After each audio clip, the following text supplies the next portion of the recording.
আসসালামু আলাইকুম রহমতুল্লাহি ওবরকাতুহু। সম্মানিত দর্শক, বিলাতে প্রবাসী যারা বাঙালি রয়েছেন এবং সেখানকার রাজধানী লন্ডনের যারা বাসিন্দা, আওয়ামী লীগ করেন, জামাত করেন, বিএনপি করেন, তারা ডক্টর মোহাম্মদ ইউনূসের সাম্প্রতিক যে বিলেত সফর, সেই বিলেত সফরের ক্রিয়া এবং প্রতিক্রিয়া আগামী দিনে বাংলাদেশের রাজনীতিতে কতটা ইতিবাচক প্রতিক্রিয়া তৈরি করবে এবং কতটা নেতিবাচক প্রতিক্রিয়া তৈরি করবে, আবার যদি বলি কতটা ইতিবাচক ধারা তৈরি করবে এবং নেতিবাচক প্রতিক্রিয়া তৈরি করবে, তা ইতিমধ্যে আপনারা বুঝতে পেরেছেন। আমাদের যে রাজনীতির সম্ভাবনা ছিল জুলাই আগস্ট বিপ্লব পরবর্তী সময়ে, এখানে অতি কথন, অতি আকাঙ্ক্ষা, সিদ্ধান্তহীনতা এবং যার যার অবস্থানে থেকে সর্বোচ্চ নিষ্ঠুর এবং অমানবিক আচরণ করার যে পরাকাষ্ঠা আমরা দেখিয়েছি, তার ফলে প্রকৃতি আমাদের প্রতি বিরূপ হয়ে গত ৩ থেকে ৪ মাস ধরে একের পর এক গজব আমাদের অর্থনীতিতে, জাতীয় জীবনে, রাজনীতিতে সব জায়গাতে চলে এসেছে। যেমন ধরুন, আওয়ামী লীগ সরকারের বিরুদ্ধে অভিযোগ ছিল তারা দুর্নীতি করেছে। ভালো কথা, গত ১০ মাসে কি দুর্নীতি হয়নি? আচ্ছা, আওয়ামী লীগ সরকার ভুয়া মামলা দেয়, আজগবি মামলা দেয়, তারপর গায়েবী মামলা দেয়। এখন গত ১০ মাসে কতটা মামলা হয়েছে, কতজন আসামি হয়েছে, কতজন গ্রেপ্তার হয়েছে? এই মুহূর্তে বাংলাদেশে ২০০ এর উপরে উচ্চ পদস্থ সরকারি কর্মকর্তা কারাগারে আছেন, যেটি ইতিপূর্বে বাংলাদেশে, স্বাধীন বাংলাদেশে, এমনকি মুক্তিযুদ্ধের পরেও হয়নি। আওয়ামী লীগের যারা নেতাকর্মী রয়েছেন তার মধ্যে কেবলমাত্র সাবেক মন্ত্রী, এমপি, এদের সংখ্যা প্রায় ১.৫ শতাধিক জেলখানাতে আছেন। এরপর মামলা, শেখ হাসিনা ৩০০ থেকে ৪০০ হত্যা মামলার আসামি, তার সঙ্গে সঙ্গে অজ্ঞাতনামা আরও কত আসামি মিলিয়ে যে মামলাগুলো করা হয়েছে এবং এই মামলাগুলোকে দিয়ে যে বাণিজ্য করা হয়েছে এবং যে অর্থনৈতিক লেনদেন করা হয়েছে, কত মানুষকে বিদেশে পালিয়ে যাওয়ার সুযোগ দানের মাধ্যমে যে অর্থ লোপাট হয়েছে, দুর্নীতি হয়েছে, বড় বড় শিল্প গ্রুপের কাছ থেকে যে পরিমাণ অর্থ চাঁদা হিসেবে নেওয়া হয়েছে, এগুলোর ফলে কি হলো, পুরো সিস্টেমটা ভেঙে পড়েছে। এবং তার ফলে এই যে ডক্টর মোহাম্মদ ইউনূসের যে লন্ডন ভ্রমণ, এই লন্ডন ভ্রমণে প্রকৃতির যে বিচার, এই বিচারের একেবারে একটা জলজ্যান্ত উদাহরণ সরকার পেয়ে গেল, অর্থাৎ অন্তর্বর্তীকালীন সরকার পেয়ে গেল। তো এখানে আওয়ামী লীগ যে সুবিধাজনক অবস্থানে পৌঁছে গেছে, তা আমরা হাড়ে হাড়ে টের পাচ্ছি। দেশের মানুষ, বেশিরভাগ মানুষ আগেই ভালো ছিলাম এই স্লোগান তুলছে। বাংলাদেশের এই যে শাসনহীনতা, বাংলাদেশের এই দুর্বৃত্তপনা, শৃঙ্খলাহীনতা, অরাজকতা, কুশাসন, সব কিছুর জন্য এখন সবাই বলার চেষ্টা করছেন যে এই দেশে এরকম একজন লৌহ মানব বা লৌহ মানবী দরকার। তারা শেখ হাসিনার প্রশংসা করছেন। ফলে তার ১৫ বছরের জুলুম, অত্যাচার, নির্যাতন সব এই ১০ মাসের যারা কুশীলব, তাদের কারণে মানুষ ভুলে যেতে বাধ্য হয়েছে। ফলে তিনি টুস করে ফিরে আসবেন, কিংবা তার দলের মনোনীত প্রেসিডেন্ট আব্দুল হামিদ সাহেব দেশের বাইরে গেলেন, আবার ফিরে এলেন। এগুলোর সে গুরুত্বপূর্ণ খবর আর বাংলাদেশে নেই। হঠাৎ করে ওবায়দুল কাদের হাজির হলেন, বক্তব্য দিলেন, জাহাঙ্গীর কবির নানক বক্তব্য দিলেন। এগুলো কেন ডক্টর মোহাম্মদ ইউনূস, আসিফ নজরুল এদের বক্তব্যের চাইতে গুরুত্ব পাচ্ছে? এখন সরকারের এমন কোনো ব্যক্তি কি আছেন যার বক্তব্য শোনার জন্য মানুষ উদগ্রীব এবং পত্র পত্রিকাগুলো স্বপ্রণোদিত হয়ে এই সরকারের কোনো কর্তা ব্যক্তির বক্তব্যকে লাইমলাইটে আনেন, ট্রেন্ডিং করেন, এটা তো আমরা দেখছি না। ফলে কি হলো, এই সরকারে যারা লোকজন রয়েছেন তাদের গ্রহণযোগ্যতা, তাদের যাকে বলা হয় গ্রহণযোগ্যতার পাশাপাশি তাদের যে নেম ফেম, এটা এমন একটা তলানিতে পৌঁছে গেছে যে ওই জায়গাটিতে বারবার আওয়ামী লীগের নাম আসছে। বিকল্পভাবে আমরা যেভাবে বিএনপির নাম গত ৩-৪ মাস আগে নিতাম, জামাতের নাম নিতাম, এনসিপির নাম নিতাম, সেই নামগুলো ক্রমশ ক্ষীণ থেকে ক্ষীণতর হয়ে যাচ্ছে, দুর্বল থেকে দুর্বলতর হয়ে যাচ্ছে। 0+0+0 এইভাবে যদি 1 লক্ষ বা 1 কোটি শূন্য যোগ করেন, ফলাফল শূন্য। আর যদি 1 কোটি শূন্য গুণ করেন, ভাগ করেন, যা কিছু করেন না কেন, ফলাফল শূন্য।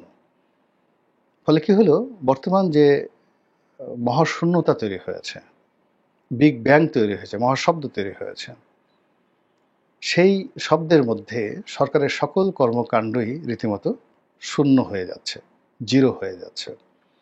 তো 3-0 থিওরির পিতা, the father of 3-0 theory, doctor Mohammad Yunus, তো তিনি যে ইংল্যান্ডে গিয়ে আওয়ামী লীগের কৌটিল্যের রাজনীতি, দিল্লির কুটচাল এবং বিলেতি বুদ্ধির খপ্পরে যে তিনি পড়লেন, এবং সেই খপ্পরে পড়ার কারণে কি হলো, তিনি তার সরকার যে বিব্রতকর অবস্থার মধ্যে পড়লেন, যে সমালোচনার মধ্যে পড়লেন, এর ফলে আলটিমেটলি কিন্তু বিএনপিরও লাভ হলো না, অন্য কারোর লাভ হলো না, আওয়ামী লীগের লাভ হয়ে গেল। আওয়ামী লীগের লোকজন যথেষ্ট, যাকে বলা হয়, খুশি। এখন বাংলাদেশে ডক্টর ইউনূস সাহেব এসে তিনি হয়তো আরও 10 জন আওয়ামী লীগের লোকে গ্রেপ্তার করতে পারেন, আরও 10টা মামলা দিতে পারেন, ছ্যাঁকা দিতে পারেন, যেভাবে সাধারণত আমাদের দেশে হয়। দুনিয়ার কারোর সঙ্গে যদি কেউ না পারে, এসে ঘরের বউকে আচ্ছা মতো কিল মারবে এবং তার সাথে বীরত্ব দেখিয়ে তারপরে শেষে নিজেদের সেই বীরত্ব প্রদর্শন করবে। তা আমাদের দেশে এরশাদ সাহেব বলেন, অন্যান্য যারা বলেন, ইভেন শেখ হাসিনা যখনই বিদেশে কোথাও গিয়ে কোনো কিছু করতে পারতেন না, সমপর্যায়ের যারা তার প্রতিদ্বন্দ্বী রয়েছেন তাদের সঙ্গে তিনি পারতেন না, তখন তিনি আপন ঘরে সাধারণ জনগণ অথবা নিজ দলের যারা সাধারণ লোকজন আছেন তাদের সঙ্গে তারা শক্তি প্রদর্শন করতেন। এবং এই কাজ করে আওয়ামী লীগ যেভাবে শেষ হয়েছে, বিএনপি যেভাবে শেষ হয়েছে, জাতীয় পার্টি যেভাবে শেষ হয়েছে, এখন ডক্টর মোহাম্মদ ইউনূসের পার্টিও শেষ হতে বসেছে। মধ্যে থেকে যেটি হলো, যা হওয়ার নয় সেটাই হচ্ছে। আপনারা জানেন যে শেখ হাসিনার বোন শেখ রেহানা, তার সন্তানেরা, বড় সন্তান টিউলিপ সিদ্দিকী, ববি সিদ্দিকী এক ছেলে, আরেকজন রয়েছেন রূপন্তী। এর মধ্যে রূপন্তীকে নিয়ে ওরকম কথাবার্তা নেই, just she is a girl. কিন্তু টিউলিপ সিদ্দিকী ব্রিটেনের রাজনীতিতে কতটা প্রভাবশালী এবং কতটা ইনফ্লুয়েন্সিয়াল, এইবার হাড়ে হাড়ে ডক্টর মোহাম্মদ ইউনূস টের পেলেন। প্রথমত তিনি যখন ইংল্যান্ডে যাচ্ছিলেন তখন টিউলিপ সিদ্দিকীর পক্ষ থেকে একটা পত্র দেওয়া হয়। পত্রটা যেভাবে লেখা হয়েছে, এটা ডক্টর মোহাম্মদ ইউনূসের জন্য অবমাননাকর, অসৌজন্যমূলক। এবং ডক্টর মোহাম্মদ ইউনূসের যে বিশ্বজোড়া খ্যাতির যে কথা আমরা প্রচার করি, তার জন্য এটা টিউলিপের যে চিঠির ভাষা, উদ্দেশ্য রীতিমতো চপেটাঘাত। কিন্তু বিশ্ব মিডিয়াতে, মানে বাংলাদেশের মিডিয়া তো বটেই, বিশ্ব মিডিয়া এবং একই সঙ্গে যে সামাজিক যোগাযোগ মাধ্যমে সেই চিঠির ভাষা রীতিমতো ভাইরাল। এবং সেই চিঠি কেন দেওয়া হলো, এই চিঠির ফলাফল কি, ডক্টর মোহাম্মদ ইউনূস টিউলিপ সিদ্দিকীর সঙ্গে দেখা করবেন কিনা, তার ডিনার বা লাঞ্চে অংশগ্রহণ করবেন কিনা, এবং ব্রিটিশ পার্লামেন্টের মধ্যে টিউলিপ সিদ্দিকীর যে অফিস রয়েছে সেখানে তার সঙ্গে দেখা করবেন কিনা, এগুলো নিয়ে বেশ কয়েকদিন আলাপ আলোচনা হলো। তো এই যে আলাপ আলোচনা হলো, এখন টিউলিপ সিদ্দিকী মূলত শেখ হাসিনার ভ্রাদেশ পুত্রী, মানে বোনের কন্যা, আর বয়সে ডক্টর মোহাম্মদ ইউনূসের নাতির বয়সী। এখন নাতির বয়সী একটা লোকের সঙ্গে যখন তাকে সামন্তরাল একত্রে নামিয়ে আলোচনা করা হয়, সমালোচনা করা হয়, তাকে গ্রেডিং দেওয়া হয়, তার কি করণীয় বা করণীয় নয়, ইট মিনস এখানে ডক্টর মোহাম্মদ ইউনূসকে নিচে নামানো হলো আর টিউলিপ সিদ্দিকীকে উপরে তোলা হলো। চিঠির ভাষা, উদ্দেশ্য, এইসব নিয়ে নানা কথা বলা যেতে পারে, কিন্তু মানুষের আগ্রহের যে জায়গাটা, পাবলিক পারসেপশন যে জায়গাটা, সেই জায়গাতে টিউলিপ সিদ্দিকী এবং তার চিঠি অন্য যে কোনো বিষয়ের চাইতে এই ডক্টর মোহাম্মদ ইউনূসের যে ইংল্যান্ড সফর, সেই ইংল্যান্ড সফরে তিনি পুরস্কার পাচ্ছেন, সাথে বিরাট লাটবহর নিয়ে গেছেন, দুর্নীতি দমন কমিশনের চেয়ারম্যান গেছেন, বাংলাদেশ ব্যাংকের গভর্নর গেছেন, তার যে সকল ম্যাজিক্যাল বয় রয়েছে, লুৎফে সিদ্দিকী রয়েছে, আরও যাদেরকে তিনি নিয়ে গেছেন, ইনক্লুডিং তার প্রেস সচিব মহামান্য জনাব শফিক সাহেব। তো সব কিছুর চাইতে মানে টিউলিপ সিদ্দিকীর যে ওই যে চিঠি, সেই চিঠি একটা কাগজে লেখা, ওই কাগজের ওজন বেশি হয়ে গেছে আর ওই চিঠির গুরুত্ব বেশি হয়ে গেছে, গেল ওয়ান।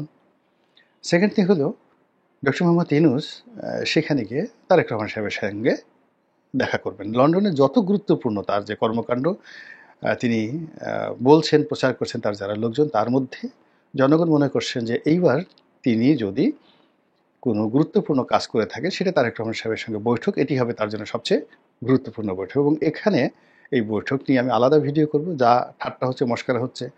সেটা হলো বিএনপি প্রথমে রাজি হয়নি, খালেদা জিয়ার কথা মতো বিএনপি রাজি হয়েছে, নির্দেশে রাজি হয়েছে। তারেক রহমান সাহেব প্রথমে এই বৈঠক সম্মতি দেননি, পরবর্তীতে তার মায়ের নির্দেশে তিনি রাজি হয়েছেন। এই গেল এক বক্তব্য। দুই নম্বর হলো যে এই বৈঠকে তারেক রহমান সাহেবের উপর নির্ভর করবে ইউনূস সাহেবের ভবিষ্যৎ। আবার এখন অনেকে বলছে যে তারেক রহমান সাহেব যদি এই মুহূর্তে তার সাথে দেখা না করেন তাহলে তারেক রহমান সাহেবের জন্য একটা বিজয় হবে আর ইউনূসের জন্য একটা উচিত শিক্ষা হবে। তো এই কথাগুলো আপনি চিন্তা করেন, একজন নোবেল লরিয়েট মানে তার জন্য কতটা অবমাননাকর। এরপরে যেভাবে তাকে শো করা হয়েছে ইংল্যান্ডে, তাকে, তারপরে অং সান সুচিকে, দুজনের নোবেল লরিয়েট, এই দুজনকে একেবারে হাস্যকর ব্যক্তি হিসাবে, ঘৃণিত ব্যক্তি হিসেবে, নিন্দনীয় ব্যক্তি হিসেবে আওয়ামী লীগ যেভাবে উপস্থাপন করেছে এবং ব্রিটিশ জাতি এটা যেভাবে উপভোগ করেছে। আপনারা তো জানেন যে সাদা চামড়ার যারা মানুষ তাদের মধ্যে অহংবোধ থাকে প্রবল এবং তাদের মধ্যে র্যাসিজমটা খুব বেশি। তো ইংল্যান্ডের লোক, আমেরিকার লোক, তারা সবসময় মনে করে যে আভিজাত্য তাদের জন্য, রাজসিংহাসন তাদের জন্য, তারা রাজার জাতি। আর এই আমরা যারা আছি, আমরা নেটিভ প্রজা, তাদের যাকে বলা হয় অনুগ্রহ লাভ করাটাই হলো আমাদের মূল বিষয়। ফলে আমরা যত আগ্রহ নিয়ে, আন্তরিকতা নিয়ে পশ্চিমাদের সঙ্গে সম্পর্ক করতে চাই, এতে করে পশ্চিমারা মনে করে যে এরা সত্যি আসলে চাকরের বাচ্চা চাকর। এদের সেই চাকর হওয়ার বা কৃতদাসের যে মনোভাব, এটা এখনও যায় নাই। কবে তাদেরকে শাসন করেছি, সেই 1947-এ ছেড়ে এসেছি, আর এখনও এরা আমাদের পিছনে সেই নিন্দিত প্রাণীর মতো জিহ্বা বের করে আমাদের পিছনে ঘুর করতে থাকে। এটা পশ্চিমারা মনে করে।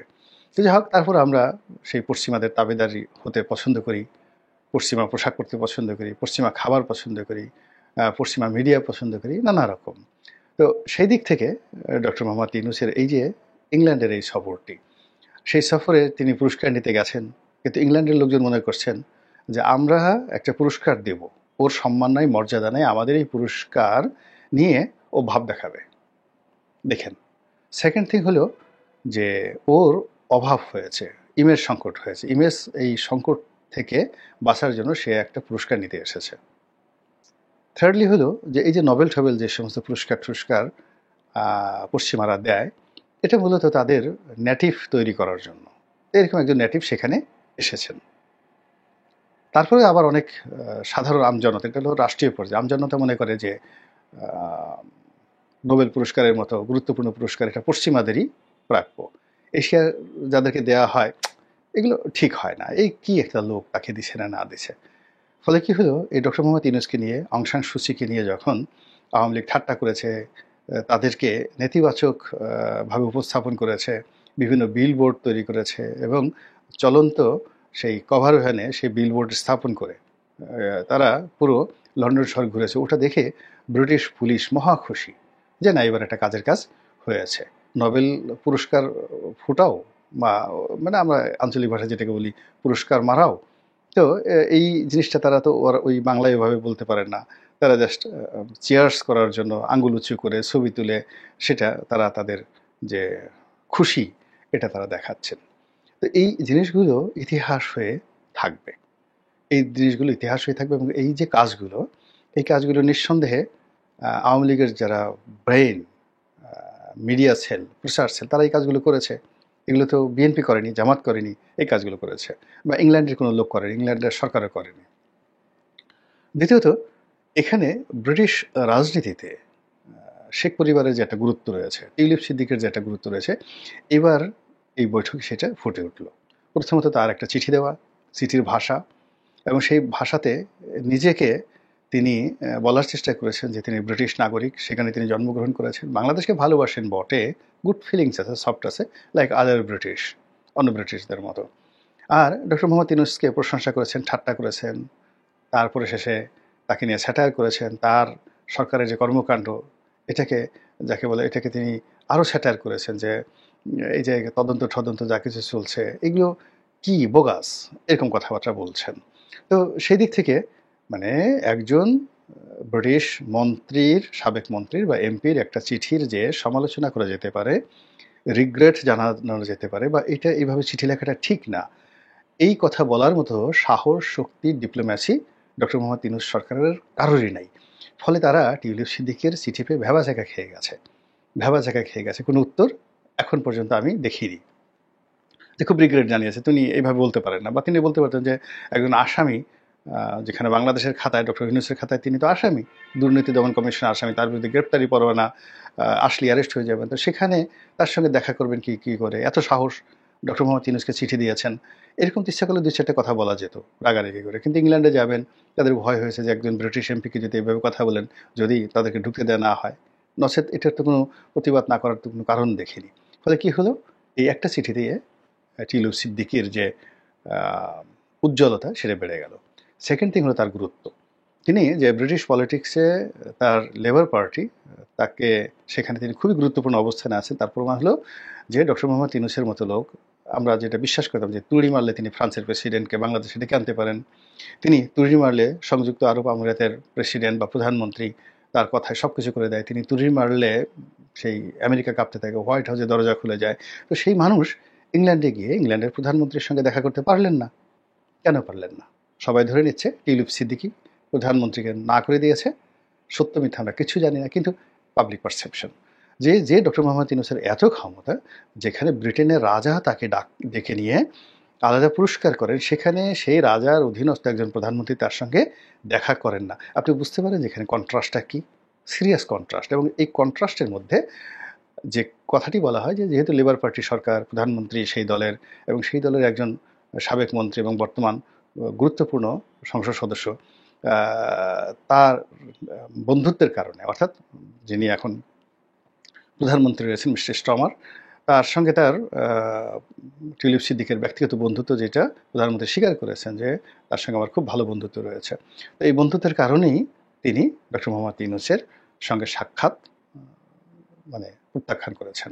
কল্পনা করতে পারেন যে ইউনূস সাহেবের উচ্চতা কোথায় নামলো, আর টিউলিপ সিদ্দিকির উচ্চতা কত ঊর্ধ্বে উঠে গেল এই একটা ভ্রমণের কারণে। আদারওয়াইজ তো আমরা তাকে একজন আসামি হিসেবে জানতাম। আমরা মনে করতাম যে দুর্নীতি দমন কমিশন তাকে, তার সম্পদ নিয়ে তদন্ত করছে, না জানি তিনি ওখানে মানে কান্নাকাটি করছেন, সকাল বিকাল গড়াগড়ি করছেন, আমাকে একটা বিষ দাও, মরে যাব, এই জীবন রেখে লাভটা কি। তিনি হয়তো তার খালাকে গালাগালি করছেন, তোমার জন্য আজকে আমার এই অবস্থা। তিনি তার মাকে হয়তো গালাগালি করছেন, আমার ক্যারিয়ার নষ্ট হয়ে গেল। কিন্তু একই ডক্টর ইউনূসের এই ভ্রমণের ফলে দেখা গেল যে না, পুরো জিনিসটাই আওয়ামী লীগ ঐক্যবদ্ধ। তারা অনুতপ্ত নয়, তারা বরং কৌশলে সবাই একত্রে ডক্টর মোহাম্মদ ইউনূসের এই লন্ডন ভ্রমণকে একেবারে রীতিমতো দারুল হাবিয়া করার জন্য যা যা করা দরকার তার 16 কলা তারা পূর্ণ করে ফেলেছে। এখন এই 16 কলার মানে বোঝা, ঝাঁকি মাথায় নিয়ে ডক্টর ইউনূস বাংলাদেশে এসে কী বলেন, কি করেন, তার লোকজন কেমন ভাবসাব দেখান, সেটি এখন দেখার বিষয়। আল্লাহ আমাদের সবাইকে হেদায়েত দান করুন এবং হেফাজত করুন। আসসালামু আলাইকুম রহমতুল্লাহি ওয়া বারাকাতুহু।